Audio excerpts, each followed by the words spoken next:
Hello, good day. How are you today? I hope you're good.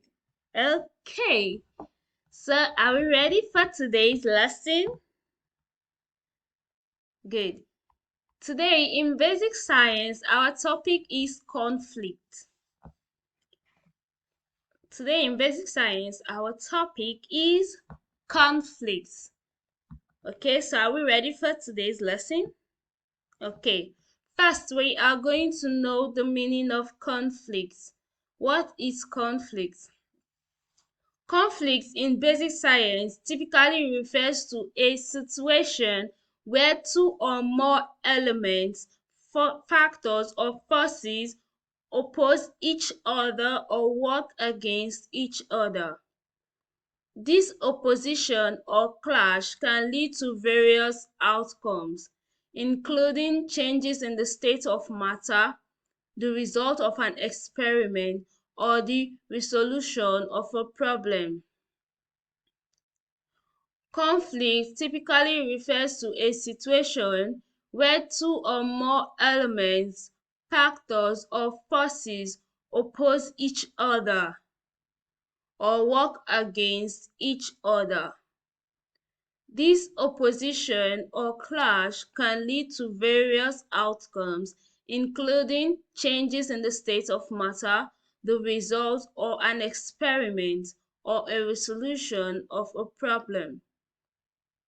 Conflict means when things or forces don't agree or work together. It's like a disagreement of forces, disagreement of things, disagreement of elements. Okay, so we have types of conflicts.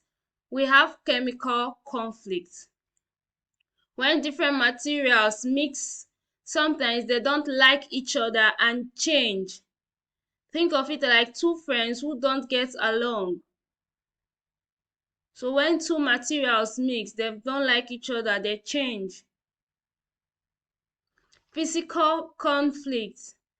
When you push or pull things in different ways, they might not move as you expect.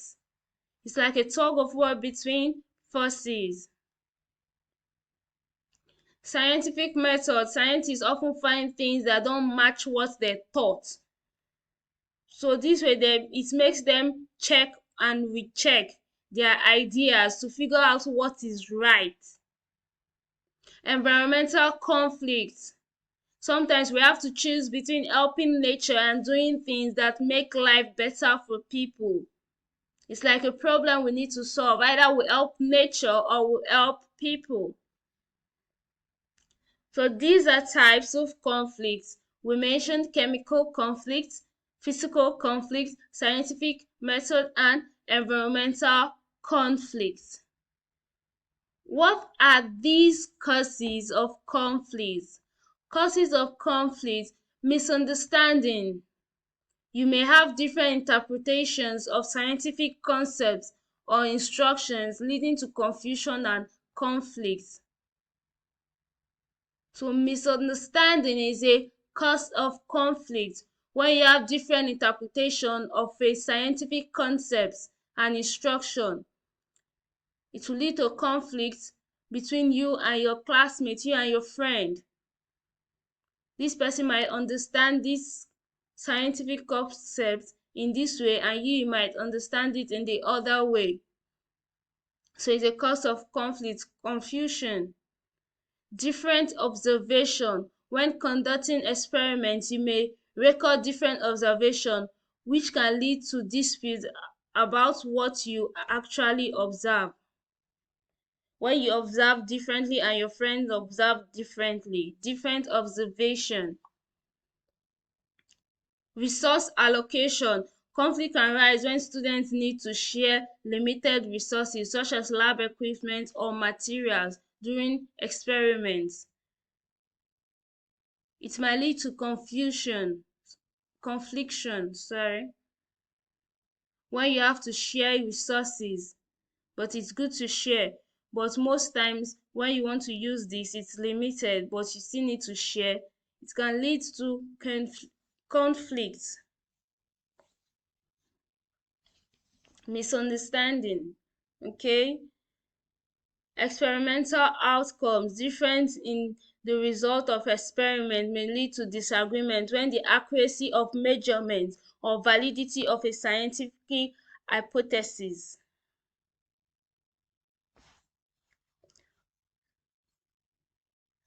Group work, collaborative activities and group projects can result in conflicts over the division of tasks, leadership role and individuals' contribution. Who wants to be the leader? What are you meant to contribute if you're an individual? If you don't want to contribute, all this will lead to conflict. So group work, collaboration of activities and group projects can result in conflict over the division of tasks. Who will be the leader? Individual contribution. Competing hypotheses. When students propose different hypotheses to explain a scientific phenomenon, conflict can emerge as they defend their ideas.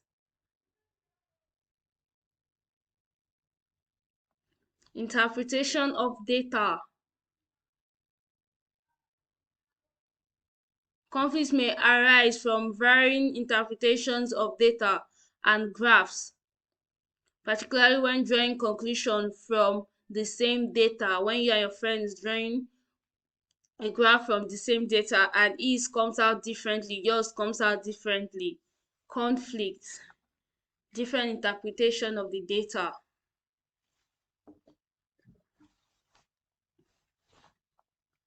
So how do we resolve these conflicts? Skill for conflict resolution.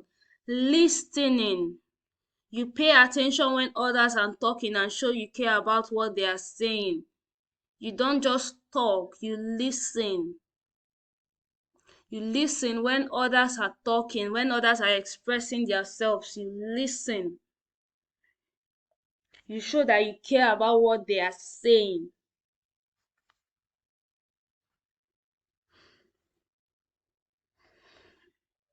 Talking. Express your thoughts and feelings calmly and clearly.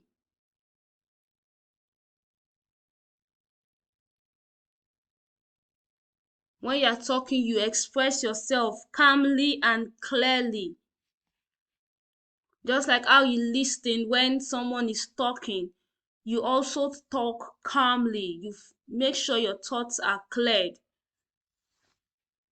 and your feeling is calm. Understanding feelings. Try to know how the other person feels and show you understanding. Working together.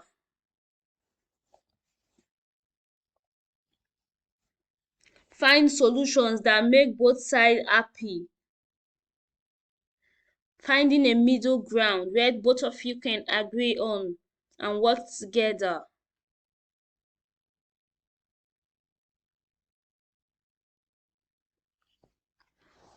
Make compromise. Be willing to give up a little to reach an agreement. Don't just stand on your ground. Make compromise.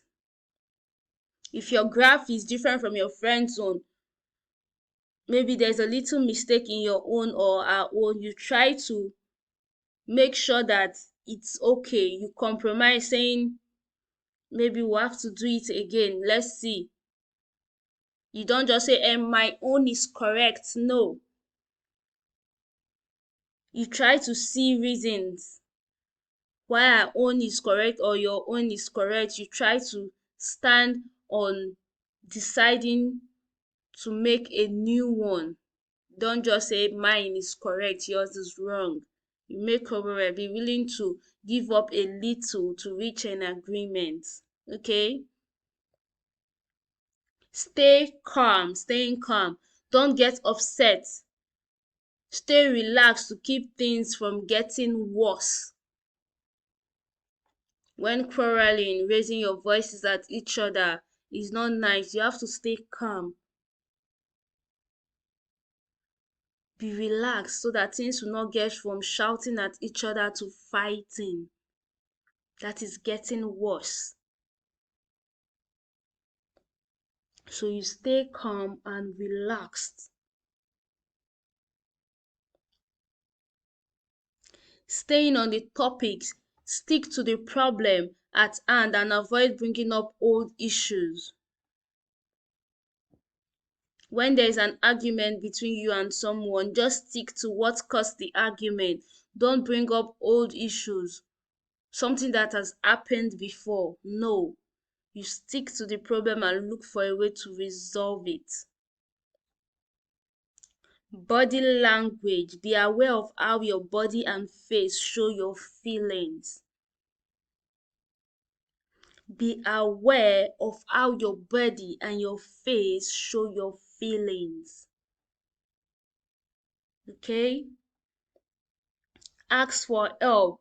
If needed, involve a neutral person to help sort out things. If there is a fight, quarrel between you and your friend, you ask for a good person, your elder, a grown up, to help you resolve the issue between you and your friend.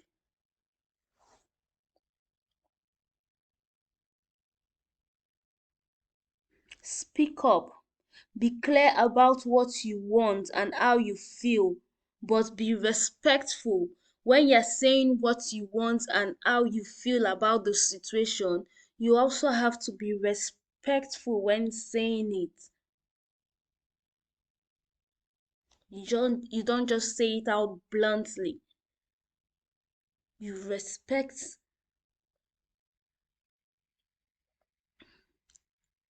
When you're saying what you feel, how you feel, what you want, you say it with respect. Okay? These are skills for conflict resolution, for resolving conflict. You listen. When you're talking, you talk calmly. You understand feelings. Working together, you make compromises. You stay calm. You stay on the topic. You don't deviate, bringing old issues.